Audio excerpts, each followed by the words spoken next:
I know most of these people. Many of them, I've seen them born, I've seen them, and I've helped bury them. This is not an investment from far away like you can buy a bond or a mutual fund or something different. We're talking about the lives of people. We produce friendship, we produce knowledge. So there is a lot of investment of time, anguish, happiness. There's life in this coffee. This is what we do here. We don't just produce coffee, we produce a life.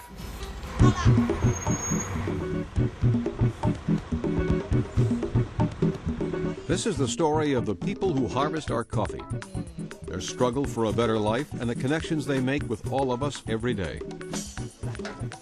Our journey takes us to Central America, the heart of coffee country, where private enterprise is stepping in to help where governments cannot.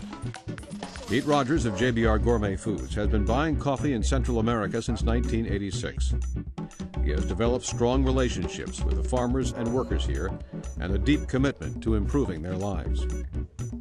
This is one of the big problems we face. They'll drink one of these bottles a night, maybe 2 bottles on a Saturday. Paydays are usually Saturdays, and these Saturdays they'll take all their money and blow it, as you can see in all these bottles. When coffee farms fail, there are economic, social, and environmental effects. The farm is abandoned, the coffee plants die, and barren hillsides are all that remain. But when things are done right, the results are drastically different. At Eddie Kuhl's farm in the mountains of Nicaragua, respect for the environment has produced a paradise. But this is the section where we are preserve mountain in order to keep a microclimate for the coffee farm. We have a temperature from 50 to 70 degrees Fahrenheit year-round. And you see different kind of orchids. We have classified 85 varieties of orchids. When social programs are added, a well-developed farm can produce a high quality of life for all who live there. The poverty cycle can only be broken with education.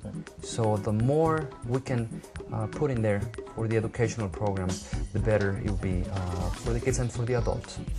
We hear a lot about fair trade coffee, but there are companies like JBR that do more. They not only pay above market prices, they give of themselves to make sure the money goes where it will do the most good. How to give is really, really tough, because we as Americans tend to throw money at things and think the problems will go away, and if you just throw a couple $100 or something, it'll go away.